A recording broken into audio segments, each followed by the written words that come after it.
इतना सुनना देरी लक्ष्मण का आंख से तो आंसू की धारा टपकने लगे। कहा भैया ऐसा क्यों?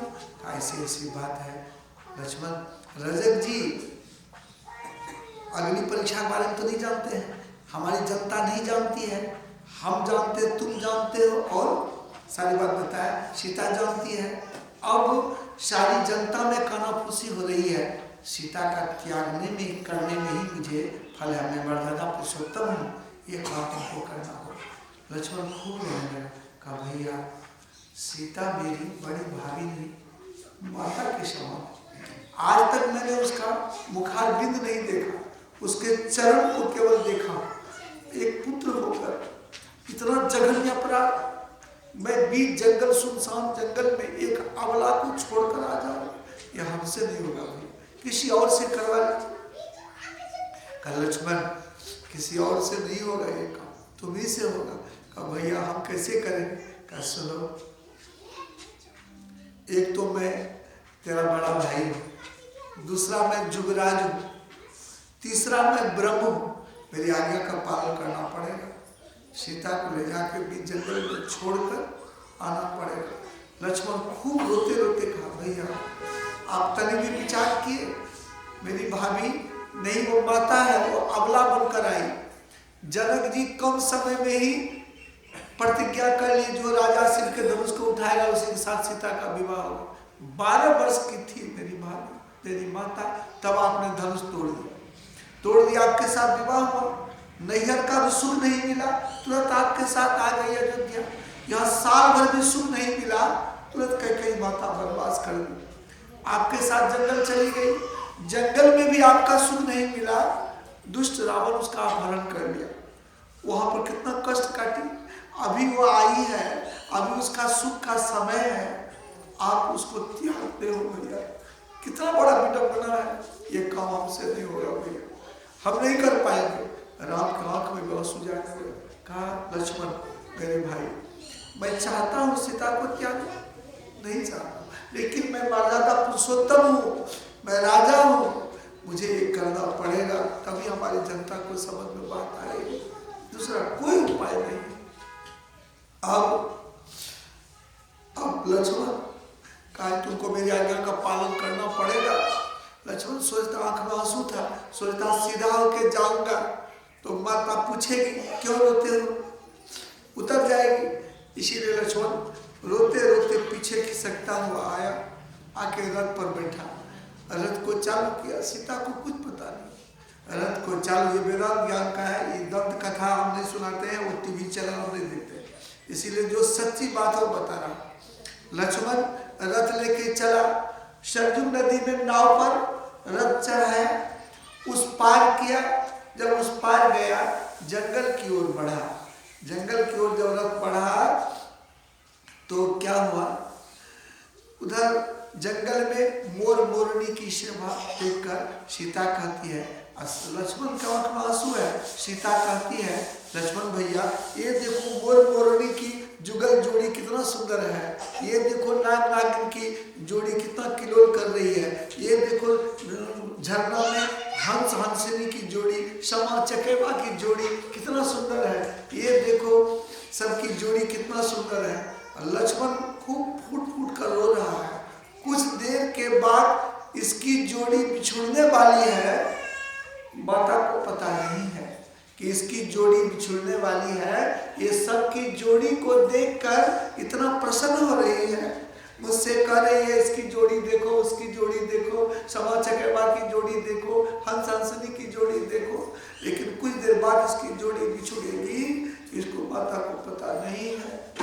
धीरे धीरे धीरे धीरे सघन जंगल में पहुंचा, जहां पर केवल जंगल पूरा घना था, वहां जैसे पहुंचा लक्ष्मण रथ से नीचे उतरा, उतर के दोनों हाथ जोड़ के कहता माते आज तक मैंने तेरा मुखार बिंद को नहीं देखा, तेरे चरणार बिंद को देखा, मैं आपको माता स्वरूप माना और मैं छोटा देवर अपने आप को पुत्र माना, लेकिन ये छोटा पुत्र आज आपके साथ जघन्य अपराध करने जा रहा है, माता हमको क्षमा कर दे। सीता चौंक गई, कहा जब तुम पुत्र हो इस जंगल में कौन सा अपराध करना चाहते हो?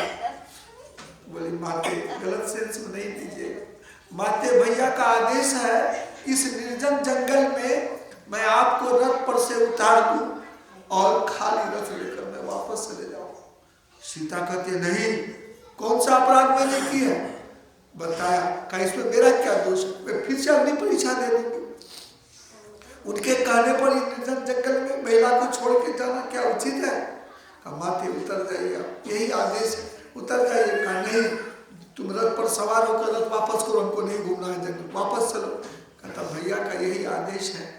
बार बार विनती करता लक्ष्मण, माते उतर जाइए, माते उतर जाइए। तो अब सीता सोची मन में उतर जाती है और लक्ष्मण को सारी बात बता देती हूँ, तब लक्ष्मण फिर हमको ले जाएगा। जैसे सीता उतरती है, लक्ष्मण रथ पर चढ़कर इसका जो सामान सब था संदेशा सब नीचे गिरा देता है, रथ चला देता है। सीता कहती है लक्ष्मण भैया रुक जाओ, उसको भैया कहते, लक्ष्मण भैया रुक जाओ, रुक जाओ भैया, देखो भैया मेरे साथ में अबला हूँ, पिता के घर में भी सुख नहीं पा सकी, कम उम्र में धनुष तोड़ा, मैं आ गई ससुराल, वहां भी सुख नहीं पा सकी, कई माता वनवास कर दिया। उसके बाद मैं आ गई जंगल, पति को दुख हो सुख हो उसके साथ रहूंगी, जंगल में भी रावण को नहीं देखा गया, वो दुख में भी साथ छोड़ा दिया। अब सुख का समय आया, भगवान हमको त्याग कर रहे हैं, ये उचित नहीं है लक्ष्मण भैया, हमको बैठा लो रथ पर। लक्ष्मण कुछ नहीं सुनने वाला, वो उसको आदेश मिला, वो रथ लेके जा रहा।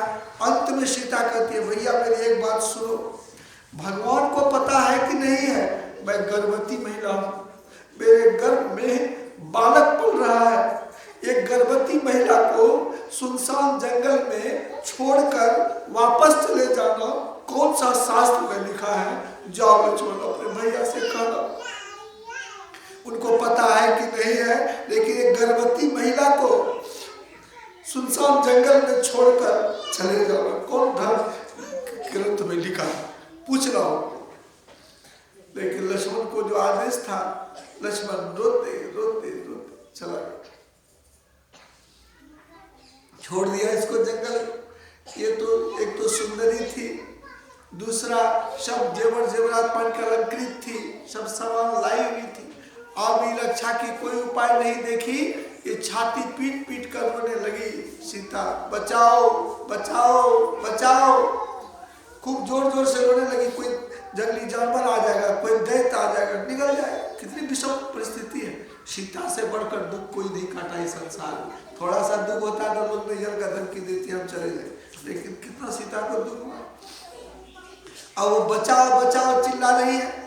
याद रखिएगा, जिसका दुनिया में कोई नहीं उसका सदगुरु है यार, जिसका दुनिया में कोई सहारा नहीं है उसका सदगुरु सहारा करते हैं। बगल में वाल्मीकि जी का आश्रम था, वाल्मीकि जी के कानों में आवाज जाती है, वाल्मीकि जी द्रवीभूत हो जाते हैं रोने की आवाज सुनकर। अपने सेवक को कहते जाओ तो देखो तो जंगल में किसके रोने की आवाज आ रही है। ये लोग गया, देखा एक सुंदरी है, सब जेवर जेवरात पहनी हुई है, बहुत सारा सामान है। देखते ही आकर के बोलता है गुरु महाराज, गुरु जी वो वन देवी है, बहुत तरह की जो जेवर जेवरात से सुशोभित है, वह वन देवी है, वन की देवी है, और बहुत सारे सामान उसके पास। लगता कोई घटना घट गई है, इसलिए छाती पीट पीट कर रोती है, गिरती है, संभलती है, उठती है, रोती है। वाल्मीकि जी को रहा नहीं गया, चलो तो मुझे दिखाओ। आगे आगे सेवक पीछे वाल्मीकि जी आने लगे। दूर से ही वाल्मीकि जी सीता को पहचान गए, क्योंकि जंगल जाने के समय उनके आश्रम में गए थे। तो वाल्मीकि जी कहते हैं बेटी सीता, तुम अकेली इस जंगल में भटक रही हो, प्रभु कहाँ है? सारी बात बता, ऐसी ऐसी बात अपना त्याग कर दी। वाल्मीकि जी की भी आंख से आंसू धरने लगा। कहा बेटी, पिता के घर, पति के घर और गुरु के घर बिना पूछे भी चले जाना चाहिए। बेटी तुम चिंता मत करो, मेरा दर खुला है, खुला ही रहेगा, चलो बेटी मेरे साथ। सेवक को कहा सब सामान इसका उठाओ। वो जान गए वाल्मीकि अंतर ध्यानित पुरुष, जान गए ये गर्भवती महिला है।